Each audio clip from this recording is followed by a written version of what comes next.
So we hit our boning knife with a couple of strokes. And if you notice, my setup here, I actually have a cutting board inside of a half sheet pan. And that's really good when you're dealing with meat because it keeps it from getting all over the place. I always put a piece of paper towel so there's some juices and whatnot. Everything stays real stable. You want a very stable platform when you're cutting. The first thing I'm going to do is go ahead and clean up all of this stuff in here that's kind of loose because it gets in the way and it's no good to eat. There's a little bit here and a little bit there.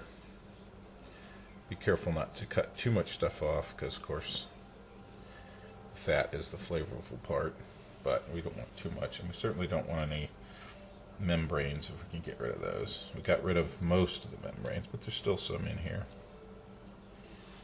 So when we have it about how we like it, pretty well cleaned up, we're going to go ahead and cut this chine bone off. And we're going to reach in here, and there's basically a little joint in there.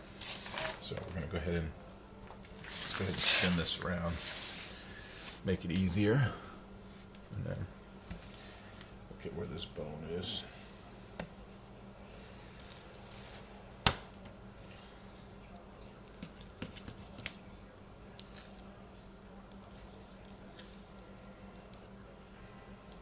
So we have to get where that joint is.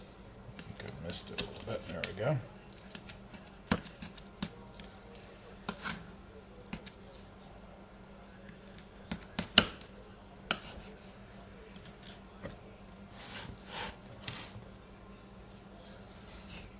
And there's the chine bone. See, big chunk. I typically cook this as a rib. It's a good piece of meat. And we have this big hunk over here.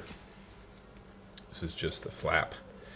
Normally you would just cut this off, but I'm going to cut it sort of into a rib shape and leave some on there because it ends up being pretty good to eat.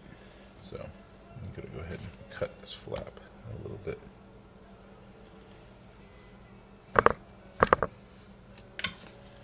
This certainly may not be how other people do ribs, but based on the issues I have a big green egg and I have a gas smoker that the ribs sort of have to be at this shape, and I'll probably cut them in half or in thirds to put them in my rib rack.